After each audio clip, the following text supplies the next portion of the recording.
बिहार विधानसभा चुनाव के लिए मतदान खत्म होने के बाद मतों की गिनती का कार्य जारी है। दोपहर 1:15 तक भारत निर्वाचन आयोग की ओर से जारी किए गए आंकड़ों के मुताबिक सूबे के सभी 243 विधानसभा सीटों में भारतीय जनता पार्टी 90 पर आगे चल रही है। जनता दल यूनाइटेड की बात करें तो 81 सीटों पर आगे है। लोक जनशक्ति पार्टी रामविलास 20 सीटों पर आगे है। हम जो पार्टी है राष्ट्रीय लोक मोर्चा 4 सीटों पर दोनों आगे चल रही हैं।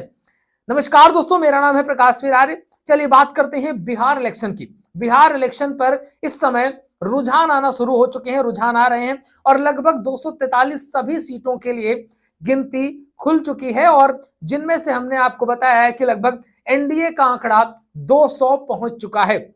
एनडीए 200 सीटों पर बढ़त बनाए हुए जिस तरीके से दिखाई दे रहा है। राष्ट्रीय जनता दल राजद सिर्फ 28 सीटों पर ही आगे चल रही है।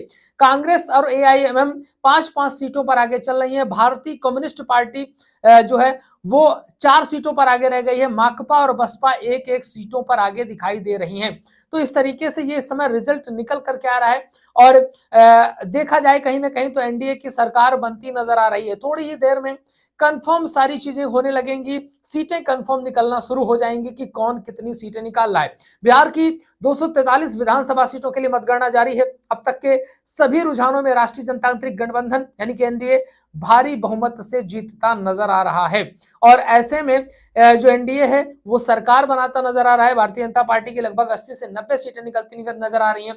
जनता दल यूनाइटेड की 70 से 80 सीटें, लोक जनशक्ति पार्टी की 20 से 25 सीटें निकलती नजर आ रही हैं। तो इस तरीके से अगर हम बात करें तो लगभग दोहरा शतक की उम्मीदें नजर आ रही हैं। दोहरा शतक इस समय 200 के आंकड़ा पार आसपास दिखाई दे रहा है। जिस तरीके से एनडीए और जेडीयू की मिलकर के 200 के करीब सीटें पहुंच चुकी हैं। बीजेपी एक बड़ी पार्टी बनकर के उभरी है। बीजेपी की 80 से 90 सीटों पर सबसे ताकतवर पार्टी बनकर के उभरी है। बिहार में बीजेपी की इतनी बड़ी जीत पहले कभी नहीं हुई और इस तरह से जीत देखी जा रही है।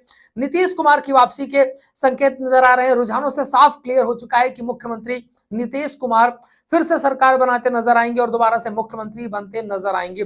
नीतीश कुमार के मुख्यमंत्री बनने को लेकर के चारों तरफ बड़ी चर्चाएं हैं और उनकी पार्टी की तरफ से ट्वीट भी किए गए हैं। जानकारी आ रही है कि नीतीश कुमार फिर से मुख्यमंत्री बन रहे हैं। कहीं ना कहीं लोगों को ऐसा भी लग रहा है कि ऐसा ना हो कि भारतीय जनता पार्टी एक बड़ी पार्टी के रूप में उभरी है तो मुख्यमंत्री का चेहरा कोई और हो सकता है। ये तो देखने वाली बात होगी, लेकिन फिलहाल नीतीश कुमार एक बड़ी पार्टी जो है मुख्यमंत्री के रूप में दोबारा से दिखाई दे रहे हैं। उनकी पार्टी बहुमत में जीती है। एनडीए बहुमत में यहाँ पर इस समय 200 के आसपास दिखाई दे रही है। तेजस्वी यादव जो है वो महागठबंधन उनका बहुत दूर नजर आ रहा है। उन्होंने महागठबंधन कांग्रेस के साथ किया था, लेकिन इसके बावजूद भी वो पीछे नजर आ रहे हैं। वाम दल भी चुनाव में अच्छी बढ़त नहीं बना पाए हैं और जन स्वराज पार्टी को तगड़ा वाला झटका लगा है। उनकी कोई भी सीट निकलती नजर नहीं आ रही है। फिलहाल तस्वीरें शाम तक क्लियर हो जाएंगी, तस्वीरें शाम तक पूरी तरीके से साफ हो जाएंगी कि आखिर नीतीश कुमार के नेतृत्व में एनडीए सरकार बनाने जा रही है, लेकिन उसमें कितनी सीटें कंफर्म निकल करके आई हैं, ये सारी चीजें शाम तक क्लियर होती नजर आएंगी। लगातार अपडेट्स हम आपको देते रहेंगे, हमारे साथ जुड़े रहिएगा। चैनल को सब्सक्राइब नहीं किया कर लीजिएगा। फेसबुक पर देख रहे हैं तो प्लीज फॉलो जरूर करिएगा।